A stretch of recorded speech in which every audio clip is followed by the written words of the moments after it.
Então, agora aqui, pessoal, eu vou apresentar a vocês o professor Galba Freire. Ele é o cara, viu? Eu estava olhando aqui o currículo dele. Ele é pós-doc. Nossa, ele é coisa pra caramba. É sanitarista e pós-doc em saúde internacional. Esse é melhor que o Tetros, viu? É isso aqui, professor. O senhor está vendo aí, né? De saúde do Estado, Cabeto, Ceará, que a gente ia ter 261 mortes por Covid-19. É isso que nós estamos vivendo em 24 horas e chega a 2.161 mortos no total. Aí, professor, nossos ouvintes, eu me pergunto... Antes de mais nada, boa noite, quero agradecer o convite o secretário de Saúde do Estado, e de todos, Cabeto, e agradecer a audiência de todos. 250 Na verdade, nós, não só no Ceará, como no Brasil, estamos vivendo um momento realmente muito delicado. Essa crise da pandemia, ela leva em torno de 13 a 14 semanas, nossos ouvintes, para ter mais nada. O secretário de Saúde do Estado, o Cabeto, disse que a gente ia ter 250 mortes por dia. É isso que nós estamos vivendo? Na verdade, nós, não só no Ceará como no Brasil, estamos vivendo um momento realmente muito delicado. Essa crise da pandemia, ela leva em torno de 13 a 14 semanas, no total, para ter um arrefecimento mais claro. E nessa dinâmica, entre 7 a 9 semanas, eu faço parte também de um observatório lá de Portugal, que é um dos grandes exemplos, que eu quero inclusive fazer essa comparação, de 7 a 9 semanas nós estamos no pico. Então, tanto no Brasil como no Ceará nós estamos no pico. Infelizmente foi feita essa previsão catastrófica de 250 mortes dia, quando na verdade eu mesmo, logo que se fez isso, eu me contrapus, né? Hoje nós temos no Ceará 38,15 mortos por dia em média. Infelizmente, os exames estão sendo acumulados e jogados em um dia só, que foi exatamente o que aconteceu ontem. Então, as mortes de ontem não foram das últimas 24 horas, mas tem mortes de vários dias acumulados, e por isso chegou a essa quantidade, Regina, que é lamentável. Mais lamentável ainda, que se você for olhar já na plataforma de hoje, nós estamos já acima de 2.200 mortos no Ceará. O segundo maior estado do país, em quantidade de casos, perdendo só para São Paulo. Se for per capita, na verdade, hoje nós já estamos em primeiro lugar.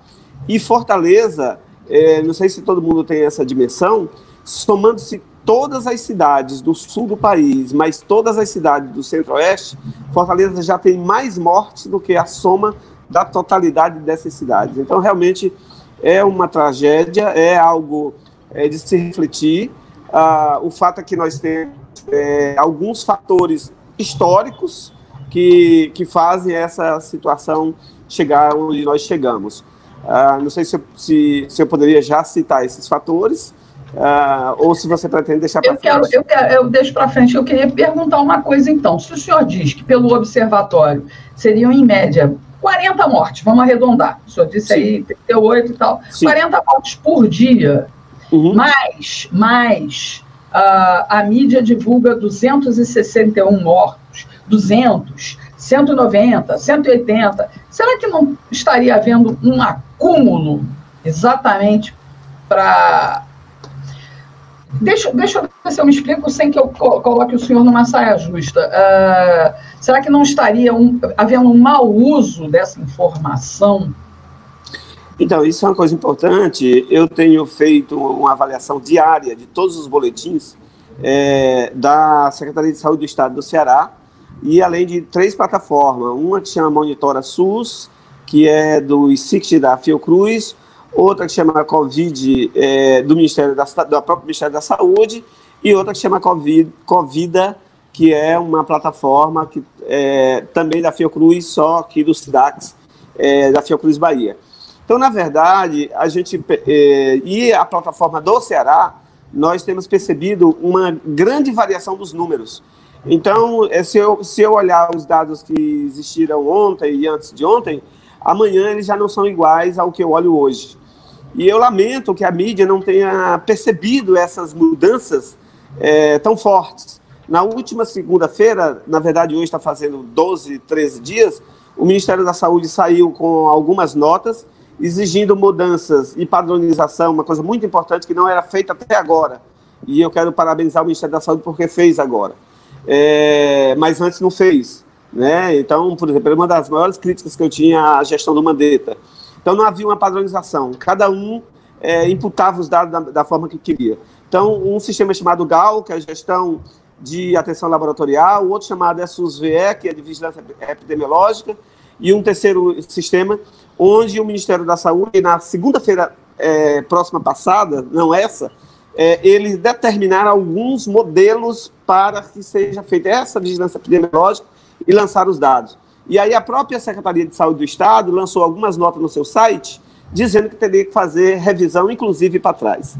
Então eu lamento que a mídia não esteja atenta a esses aspectos, e só para você ter uma ideia da grande dificuldade que nós temos nessa situação de informação no Ceará, nós temos um deputado estadual que lançou uma nota sobre essa questão de comparação de mortes por pneumonia, por Covid, por SRAG, que significa síndrome de respiração aguda, e parece que os dados não estavam muito claros e está havendo um grande problema na nossa Assembleia Legislativa. Um problema só de interpretação. Esse deputado aí de fake news, não foi isso? Isso, na verdade, um problema de interpretação e o próprio presidente chegou a compartilhar Verdade. Eu lembro do caso. Isso, e aí o que a imprensa deveria discutir era por que esses dados não batem e não é possível fazer uma interpretação mais simples e mais clara, né? E aí eu sempre faço uma comparação que, por outro lado, um senador da República do Estado do Ceará, ele lançou como uma notícia boa a redução de mortes, quando, na verdade, em outra live eu expliquei que, lamentavelmente, a assessoria do senador, que é uma pessoa muito séria, não percebeu que tratava-se apenas de uma subnotificação temporal. Então, veja, a imprensa poderia estar ajudando os nossos próprios parlamentares a discutir essas informações, uma de um lado e outra do outro, né? Uma notícia ruim, uma notícia boa, um deputado estadual e outro senador, mas o fato é que as informações parecem não serem adequadas para uma interpretação para o cidadão médio. Na verdade, como é que a gente vai ficar, professor? A gente acredita em quem? Regina, na verdade, assim, eu já trabalhei muito com o sistema de saúde do Ministério da Saúde, até porque sou do Ministério da Saúde. Então, o Ministério da Saúde ele tem muitos sistemas e robustos, mas ele depende da imputação dos dados de cada município e de cada estado. Ser alimentado, né? Ele precisa ser alimentado. Precisa ser alimentado. Pois mas aí como é que a gente vai acreditar na alimentação desses dados feita por um Estado que você está vendo um monte de coisa errada? Enfim, como é que o Ministério vai ter a garantia de que está recebendo as informações certas?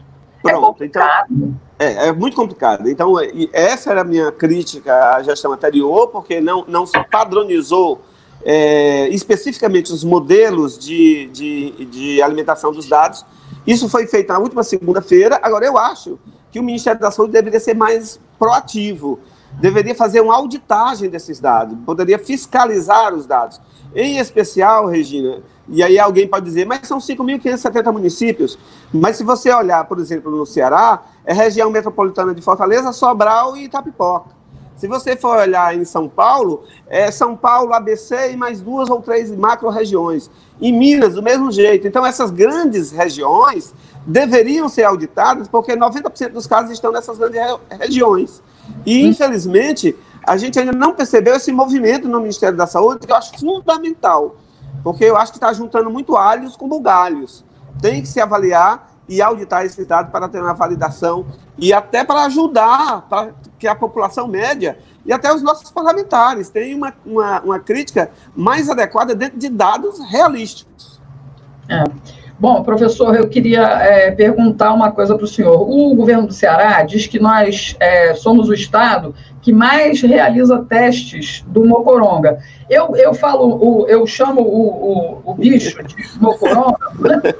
Sim, sim. Porque se eu ficar falando o nome, o tal do YouTube, ele me come, né, a audiência. Então eu tenho que... não é piada, mas enfim, é para eu me resguardar também. Então, o Estado faz faz um volume bem grande de mocoronga, teste do mocoronga. E por que os profissionais da saúde encontram tantas dificuldades para se submeter a esses testes? O que está havendo? Então, Regina, na verdade, isso é um sofisma ou uma forma de divulgar alguma coisa que não é exatamente aquilo que nós deveríamos fazer. Se você for olhar, por exemplo, Singapura, se você for olhar Coreia, se você for olhar os países, o próprio Portugal, Alemanha, os países que realmente conseguiram ter uma grande resposta, a principal visão que eles tinham, os países nórdicos, era testar todos os sintomáticos imediatamente. O Ceará fez, por enquanto, 65 mil testes para 9 milhões de habitantes. É nada. Então, por mais que tenha testado, é nada em relação a 9 milhões de habitantes. E mais, se for teste rápido, o ideal é fazer a cada semana. Ou seja, já que estamos há 60 dias, já era para ter feitos, vamos imaginar, 20% mesmo 10%, dá 1 milhão de 9 milhões de pessoas, tem 1 milhão de pessoas. Então era para ter feito pelo menos de 10%, 1 milhão de pessoas. Em 60 dias, 4 vezes.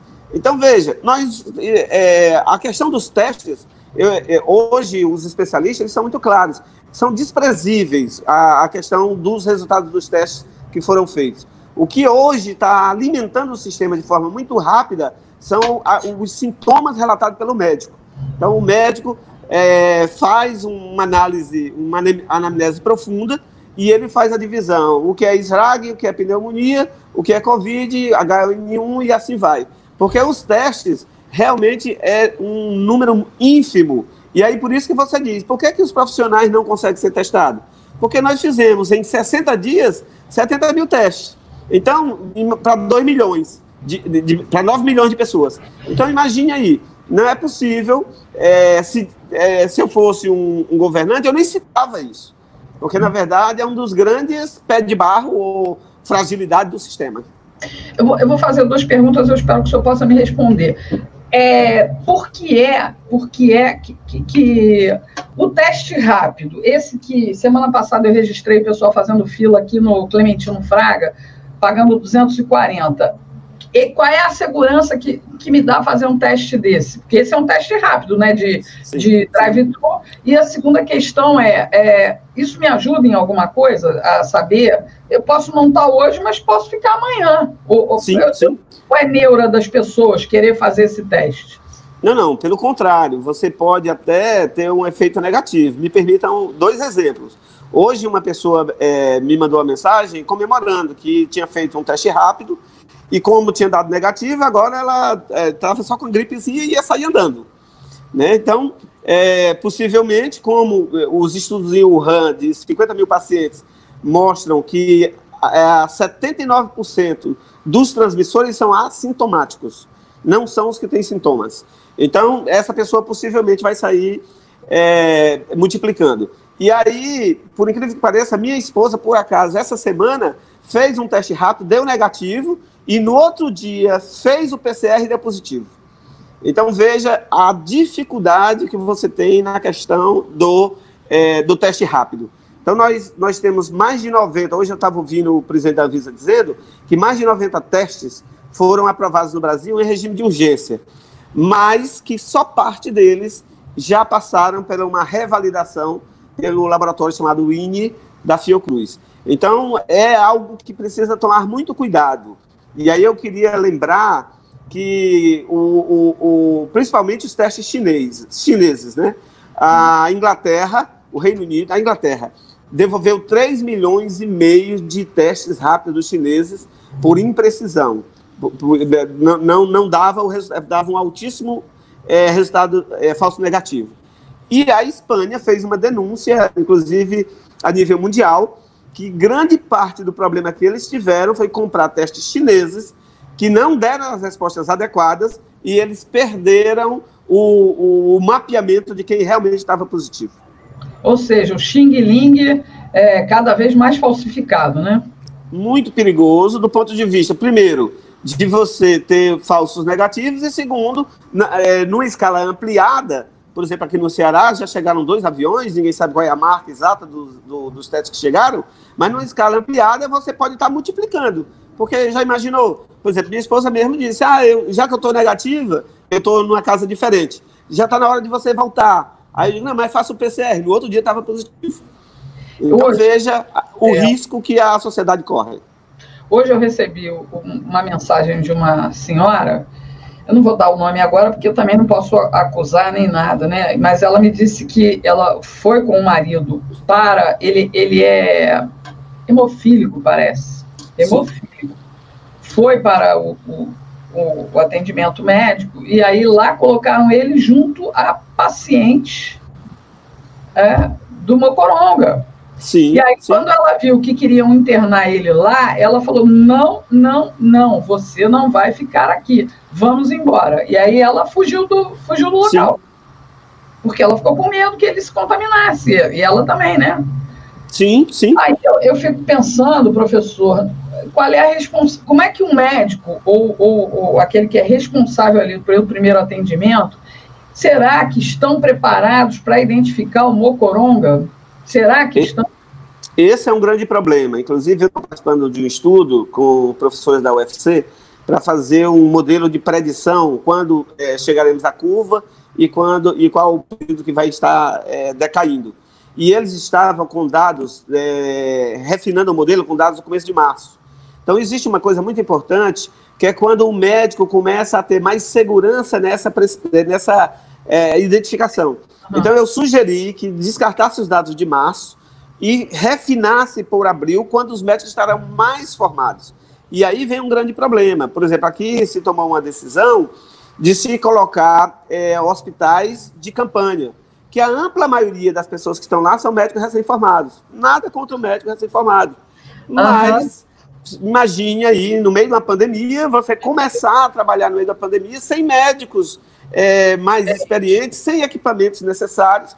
Numa UTI, por exemplo, que um respirador é uma coisa complexa, por exemplo, para você manejar, que você pode ter até um problema maior com o pulmão do paciente. Então, é uma série de enganos que a gente fica assim, preocupado. Me permita só aprofundar o exemplo que eu dei. Eu venho dizendo há muito tempo que o problema de EPIs no Brasil e no Ceará em específico poderia ser um dos motivos que está ampliando a questão a propagação. E aí, como chegou na minha esposa, nós estávamos 5 semanas trancados, eu e ela. Não saímos para nada, só para comer alguma coisa, comprar alguma coisa rapidamente, uma vez por semana. A irmã dela trabalha em UTI, sempre reclamava que não recebia os EPIs. Resultado, um dia positivou, levou para a sogra, para a mãe dela, que estava também há semanas trancada dentro de casa. E aí depois, quando a sogra adoeceu, a minha esposa teve que ir para um lugar onde estava o Mocoronga, passar dias com ela e pegou o Mocoronga. Então, ou seja, é uma dinâmica que pode estar acontecendo em muitos casos, né? Então, hoje nós temos quase 11 mil trabalhadores da saúde no Ceará acometidos de Covid. Na minha visão, por absoluta falta de EPI, pelo que eu tenho conversado, pelo que os profissionais relatam. Pessoal, só para entender, EPI são os equipamentos de proteção, tá? Máscara. Batas, máscaras, luvas e tal. Sim. O próprio Sindicato dos Médicos, o doutor Edmar Fernandes, vivia fazendo queixa disso antes do Mocoronga chegar. O Mocoronga chegou e o negócio não se resolveu. E isso, né, doutor, o senhor que trabalha com o Ministério da Saúde, isso pode também estar acontecendo em outros estados, né? Com certeza. Essa foi outra crítica que eu fiz à gestão passada do Ministério da Saúde. Demorou-se a importar um grande volume de testes para distribuir em todo o país, e, além disso, os EPIs. Demorou-se muito, porque em uma pandemia, em uma epidemia, quando a curva começa a crescer, você tem que agir imediatamente, senão você perde o controle. Então, graças a Deus, parece que o Ministério agora teve uma grande mudança nesse sentido. Isso, na minha opinião, as UTIs deveriam ter sido deixadas para depois, trabalhado antes nos testes e nas máscaras e assim sucessivamente. E, infelizmente, o que a gente percebe é que, por exemplo, no Ceará e, mais especificamente, uma entidade chamada Consórcio Nordeste está focada só em comprar respiradores. Entendi. Agora, professor, me diz uma coisa. Deixa eu ver aqui a pergunta aqui. Tem que anotar, porque sabe como é que é, né? E essa história desse isolamento, hein? O povo sabe que eu sou rebelde. Eu não uso máscara, eu vou à rua. A máscara que eu uso é aquela de plástico, que eu consigo ver coisa. Se eu botar aquele negócio na cara, eu não consigo respirar. Sim, né? sim. Os profissionais de saúde, né, que estão na linha de frente aí do combate, é necessário. Não podem fazer os testes, né? Claro. E aí, então, esse isolamento, esse lockdown, está deixando o povo doido, né? Pronto. Mas o povo doido não é de estar em casa, não. O povo está doido de pânico de ir à rua. Sim. Bom, vai resolver? Essa é uma coisa muito importante. Saiu uma reportagem há cerca de 30 dias no New England Journal, onde eles citam 10 medidas não farmacológicas. A última delas é o lockdown. Então, veja, aí vem a máscara para todos, aí vem o teste para todos os sintomáticos, aí vem a preparação, daqui a pouco eu quero falar do estudo que saiu de 96 mil pacientes hoje, que tem um dado lá interessante que poucas pessoas percebem. Então, ou seja, os fatores de doenças crônicas, o controle das doenças crônicas, a mobilização social é fundamental. Você não faz isolamento por decreto. Portugal não teve nenhum decreto, absolutamente. A população foi mobilizada, foi ensinada, foi mostrado como se conduzir, como lavar as mãos, como se proteger em cada situação. Então, não teve decreto em Portugal. E é um dos países que menos teve casos per capita. Então, veja, o decreto, e aí é uma coisa que eu estou assim, muito preocupado, é porque em meio a uma tragédia, você tem que guardar a racionalidade. Então, se você amedronta todo mundo, se você causa pânico, que vai morrer 250 pessoas por dia, que o mundo vai se acabar e que o apocalipse chegou, aí você perde a racionalidade. As pessoas precisam estar racionais. A doença é grave? Mas ela pega todo mundo? Não. Ela pega em qualquer condição? Também não. Né? Então, se você for olhar, existe um estudo também de Wuhan, com 70 mil pacientes, que a cada 100 casos, só 0,03 pega em pessoas abaixo de 49 anos. Aí você vai dizer assim, puxa, e os demais casos? Na verdade, morrem, né? E os demais casos, por exemplo, dos americanos? É porque a obesidade infantil lá é muito elevada. Aí é um fator de risco. Será que no Brasil nós temos todo esse fator de risco? É isso que tem que ser avaliado. Cada país é um caso, né? Cada país é um caso, nós precisamos fazer estudos locais. Só para você ter uma ideia, aquele estudo do Imperial College, a priori disseram que nós teríamos 1.200.000 habitantes mortos. Depois, 450 mil. E, graças a Deus, pela misericórdia de Deus, nós já estamos chegando praticamente no pico. E, se Deus quiser, cada dia vai cair mais esse número de mortes. Não, teve um biólogo aí que vive no Canadá e é sustentado pela indústria chinesa, que disse que a gente ia ter aqui no Brasil 2 milhões de mortos. Deixa eu até lhe perguntar uma coisa. Esse pico, hein? Esse pico a gente já está aí, esse pico não para de subir, não? Na verdade, todos os modelos de predição mundial, os modelos sérios, né?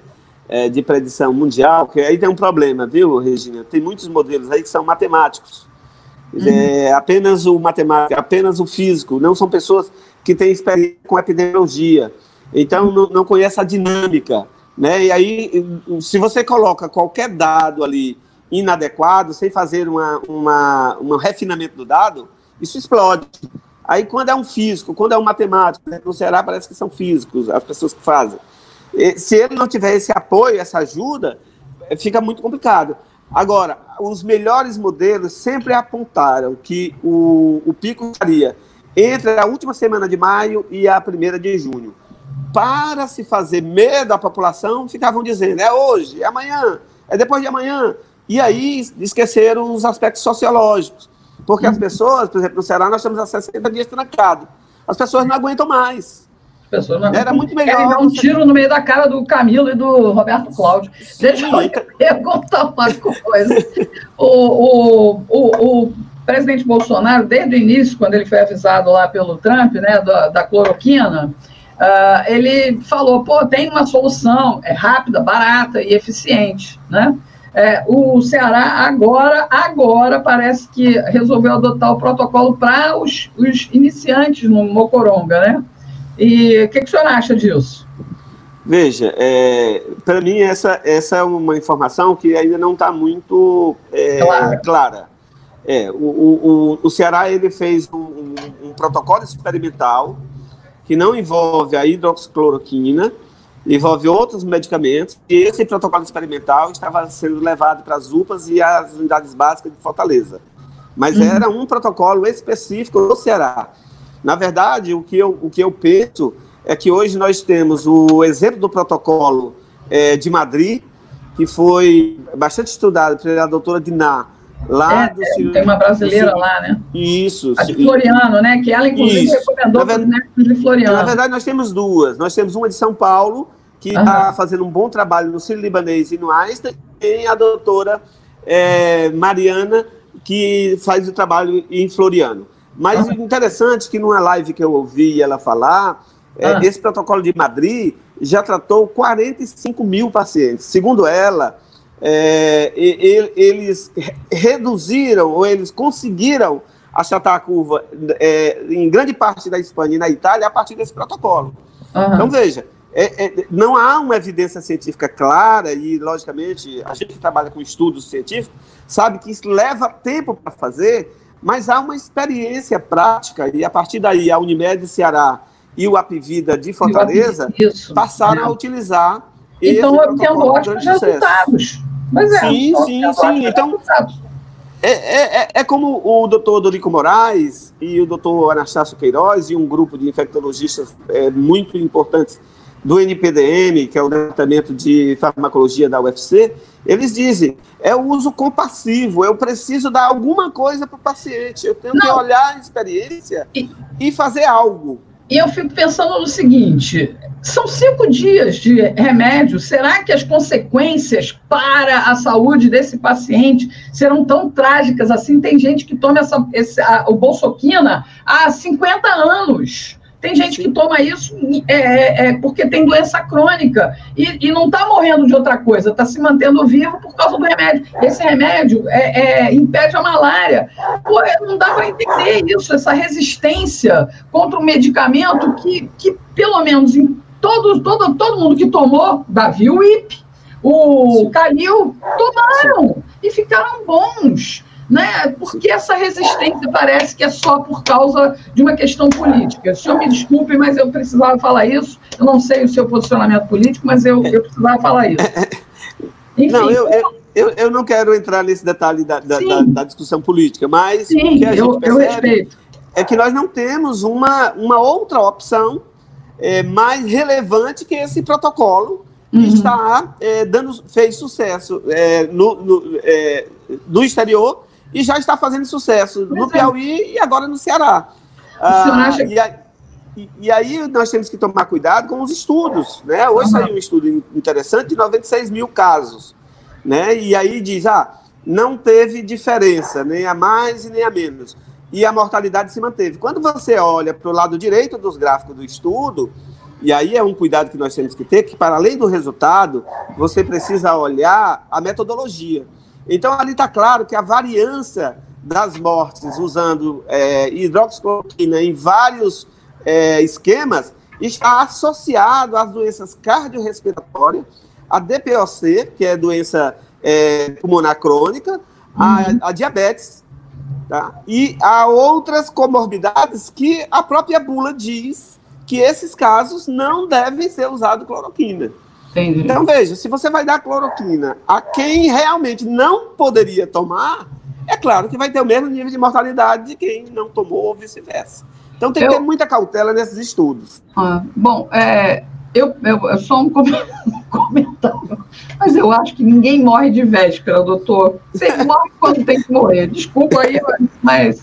É verdade. Como é que o senhor avalia o cenário do Ceará hoje em relação ao resto do Brasil? Porque o próprio governo do Ceará diz que nós somos o que mais realiza testes, né? O número de mortes está lá. Enfim, por que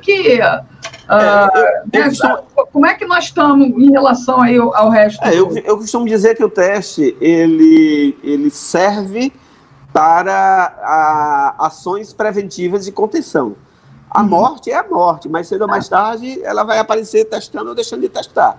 Tá? Então, uma semana, meia semana, você ter essas diferenças faz sentido. Depois disso, a morte está lá, é um desfecho definitivo, que não tem como você dizer que testou mais ou testou menos. O fato é que hoje nós temos o maior número de mortes per capita do Brasil, a menos do que São Paulo, já encostando em São Paulo.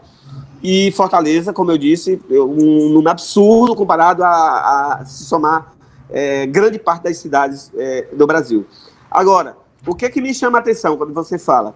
Nesse próprio estudo, quando você vê as mortes, mesmo com cloroquina, tem todos esses fatores, que é hipertensão, diabetes, doença pulmonar crônica, que tem a ver com fumo, e doença cardiovascular severa.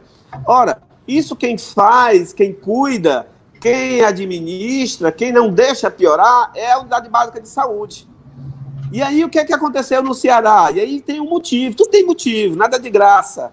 No Ceará, há cerca de uns 5 anos, a prefeitura tomou a seguinte decisão: repassou grande parte da gestão das unidades para organizações sociais de saúde, e essas organizações passaram a fazer o seguinte esquema: metade do horário do médico não é para atender esses casos que eu falei, mas dor de barriga, dor de cabeça, o que chegar lá, dor no cabelo. Então, os médicos reclamam muito, porque perde metade do tempo, ao invés de cuidar desses programas, eles fazem o que se chama a demanda porta aberta. Resultado, logicamente, que você tem menos pessoas preparadas, né, para essa crise, já que esses fatores matam. Então, veja, é um caso que se retroalimenta. Aí, pior, Ceará tem, a cada 100 mil habitantes, só tem 9 leitos. Só para você ter ideia, a Alemanha tem 85, na França tem 65, em São Paulo tem 45, o Ceará tem 9 por cada 100 mil habitantes.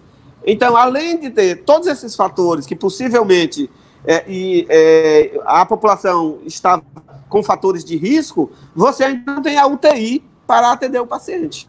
Então, a queda e o coice. Chegar lá na UTI, né? Tem muita gente que está sendo acometida pelo Mocoronga, vai no médico, o médico dá o protocolo e está saindo inteiro antes de chegar lá no limite. Sim, né? Sim. E foi isso a diferença que a doutora Mariana e o protocolo de Madrid fizeram. Eles disseram que o tratamento precoce, dentro daquelas 10 medidas que eu falei, uma delas é o tratamento precoce. Então, o tratamento de 4 ou 5 dias com hidroxicloroquina, logo depois, pulsoterapia de corticoides, reduziu tremendamente a necessidade de respiradores. Então, a pessoa não chegou no limite. Então, veja, há evidência científica para se afirmar isso? Por enquanto, não. Mas há uma experiência de 46 mil pacientes, e da Unimed, e da Apivida, que é enorme, não só em Fortaleza, em Belém, hoje mesmo. Mais de 20 mil. Mais de 20 mil clientes, parece. Olha, o Apivida tem 1 milhão de pacientes, só para você ter ideia. Hoje eu vi um vídeo do presidente dizendo que os casos dele de Manaus estão caindo vertiginosamente. De Manaus, que é um dos grandes epicentros. Então, veja, eu acho que tem um caminho a ser explorado. Claro que eu respeito todos os que têm uma visão diferente, Mas eu acho que não se pode simplesmente lavar as mãos ou negar uma evidência de que algo está começando a acontecer e a dar resultado. Bom, professor, eu vou terminar aqui a nossa entrevista, quero lhe agradecer demais, mas antes eu queria fazer um comentário. O senhor, como é sanitarista, especialista internacional, a gente passou do tempo, né, professor, da gente ter um país que tenha saneamento básico, né? Saneamento básico, que é o básico do básico para um mínimo de qualidade de vida, professor. Porque se a gente... isso não vai impedir o mocoronga. Não, mas vai ajudar bastante a manter você saudável, porque quando você tem esgoto e água limpa, você evita muitas doenças, né? Sim, que vão te levar lá na ponta, na unidade básica de saúde. Com certeza. Eu estou errada? Não, há um dado do Banco Mundial que diz que a cada R$1, a $1 que você investe em saneamento básico, você economiza 4 em medicamento e sistema de saúde. Então, só aí você já percebe a grande necessidade. Mas eu quero chamar a atenção de uma outra área que pouco se fala, Regina, que é a vigilância epidemiológica. O que é a vigilância epidemiológica? É você fazer o controle dos vetores que adoecem. Então, por exemplo, nitidamente você percebe, eu que estou acompanhando aqui mais de perto em Fortaleza, a pessoa adoece. Só que ela tem 10, 20 pessoas que estão do lado dela, que são chamados casos comunicantes. Ninguém da prefeitura vai lá, ninguém da saúde vai lá, ninguém testa aqueles que estão lá, que isso é outra medida fundamental que os países que venceram fazem. Então, isolam todos os comunicantes, testam rapidamente. E aí, resultado, aqueles comunicantes saem espalhando para um, para outro, para o amigo, para o trabalho, e assim, no ônibus, e assim sucessivamente. Nós precisamos recuperar rapidamente a capacidade de vigilância epidemiológica do SUS. Olha, professor, muito obrigada pela sua expertise, muito obrigada pela sua simpatia e pela boa vontade para com a minha leveza na entrevista. Muito obrigada mesmo. Muito obrigado. Eu queria só deixar uma mensagem final, que nós comparássemos Portugal, comparássemos o Brasil e comparássemos os Estados Unidos. Nosso sistema SUS, e como no sistema de Portugal, que está um pouco mais avançado que o nosso, é aquilo que ainda nos protege, que nós todos lutemos pelo SUS, porque o SUS é um direito nosso e mostrou ser essencial nesses casos. Valeu, professor, muito obrigada, viu? Que Deus lhe abençoe, que muito obrigado. Muita saúde aí. O senhor enfrente aí o mocoronga de frente. Grande abraço.